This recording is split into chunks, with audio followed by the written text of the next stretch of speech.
Hey folks, it's Grant over at Local Corn Farms. We're over in a pig paddock area. We've got 20 head of feeder pigs in here. This group is starting to get to the size to get processed. We've got dates next month to bring 10 or so in. And this area we had gotten in here this spring. We did about 6 hours of chainsaw work. This is more or less a 1.5 to 2 acre area. We did a real rough chop and drop. We didn't select very carefully on the trees. We just got rid of the trees that we absolutely had to get rid of. And then we came in here with the skid loader with the Bobcat, and we made these laneways in here, over here, so we can drive the tractor and stuff through. So we kind of cleared, sorry about that. So you can see how you can we can drive through this area right here. We did 2 of those, breaking the area up in 3 larger strips. And then we had the pigs in 1 strip, and then gave them the 2nd strip, and then gave them the 3rd strip, but they had access to the whole place. So they still had access to the 1st strip. And then we also threw about 9 of these junk round bales in here. And what I'm doing right now, I wish the pigs, very calm group of pigs, which is what we breed for in our farrowing operation. So I'd rather have very friendly pigs than unfriendly pigs, or real skittish pigs for sure. So I've got whole oats right here. We buy the whole oats by the ton. And what we've been doing in this area is that we want to utilize the pigs. Sorry, try not to laugh because I've got a towel.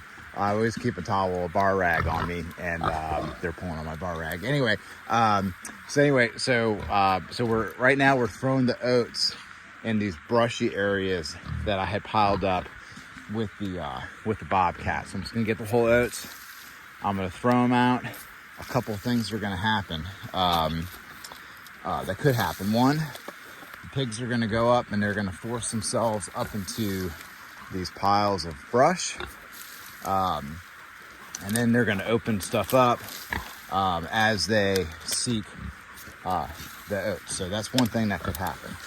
2, the other thing that could happen is that the pigs do not go into those areas, and the oats actually start to germinate a bit, which is fine, because these areas I may not be able to access with the cedar, and then worst case, I'll actually just have oats growing up amongst all the pine needles and all this debris. That's totally fine. And then the oats are, maybe kind of wasted, but the cool thing is that I'm going to be, after the pigs are out of here next month, I'm going to be setting up this area to hunt on. So any of the oats that are coming up are just going to be basically food plot for the deer. And that is part of the long-term plan of this corner. It was fairly strategic because it's like I have to get the pigs in this area if I'm going to do it this year, and then still want to hunt this area. I need to get them in October. I want them to completely obliterate the area, and then I'm going to pull the pigs out in November. So in November, when we have that date to get those pigs to processor, I think we're bringing 10 out of 28 in, and then we are keeping back 6 gilts, I think, for breeding out of this group. So then we're going to go 28 minus 10 minus 6, whatever that is, 12. And then those remaining 12, we're actually going to be putting on another area where we haven't had pigs all year, where we're going to finish them out. And so, and then I'm going to immediately, in that November, whatever that November date is, I'm going to come back in here with the skid loader. I'm going to push the brush up that much more because I can see in here better than I could that day that I came in here with the bobcat. And so I'll actually be able to see what's going on. You got to be real careful when you go in with equipment into an area like this because a stump can really kind of ruin your day. A stump like this. So I'm actually gonna, or a stump like this dude right here. I'm gonna come in here like I did before. I'm gonna have this stump bucket. We've got a heavy duty stump bucket, Blue Diamond on the skid steer. So I'll be coming in with that unit on here, and as I push stuff up with the stump bucket, I'll actually be able to rip out any stumps that kind of get in my way, prohibit me from pushing the brush up. And then I'm gonna, that day after I push everything up, then I'm gonna come in here and I'm gonna seed. So because it's deer, I'm not gonna seed annual ryegrass. I'm gonna seed oats and maybe some clover in here, but oats are gonna be the quickest, cheapest growth I can get that the deer are really gonna want to eat. They're really not gonna want to go after the just the annual ryegrass. So and then I'm gonna set this whole corner up for that, and then I'll be able to, you know, start setting up my hunting protocols and get my trail cameras out and stuff like that. So it is a little hard to film this because I'm filming, throwing oats, and also trying to keep the bucket away from the pigs all at the same time. But I think you get the picture. Piles of brush, whole bin. These are bin run feed grade oats, by the way. These are not like planting forage oats. I just wouldn't do that. And so, because that'd be a waste of money. So that's what we're doing.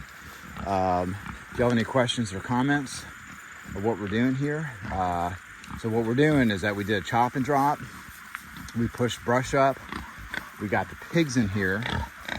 Then we're going to push the brush up again, and then we're going to seed a seasonally appropriate cover crop. In this case, it's going to be heavy oat. And so you can see that pig over there. She made her nest a little hangout area in that brush. So that's the other thing that they're doing. They're actually bedding up in these piles I made. So that's what we're doing. So we're utilizing the pigs to create Sylvo pasture, help the soil out, prep the area, because this is actually one of the last corners, last acreage of our place that was so thick with pine trees that we weren't able really to use it for any type of grazing. So that's what we're changing it back over from, 8-year succession pine growth, back into pasture is the goal over here. And then we're also going to drop some more pine trees. We are going to be a lot more selective with that.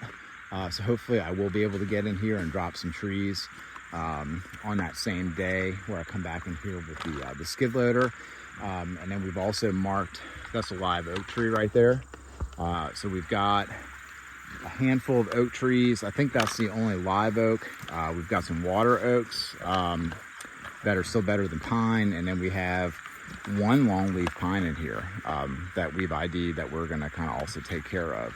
So anyway, so questions, comments, just put them in there, share the video, do whatever you need to do. I hope this helps. And for our customers who purchase our pork, this is how the pork is raised. And they're happy pigs. It's a good looking batch. These pigs were born here on the farm, and we've got a pure Duroc boar that sired this group with our mixed sows that are our own sows. And so that Duroc boar, we're actually going to be breeding that boar back to his daughters to lock in that Duroc, and then we'll keep back a boar from actually a group that we're farrowing right now. So we're after that Duroc goes away, we're pulling the trigger on a line breeding program for the next couple of years before we bring another boar in. Yep. All right, that's my rant. Y'all have a good one.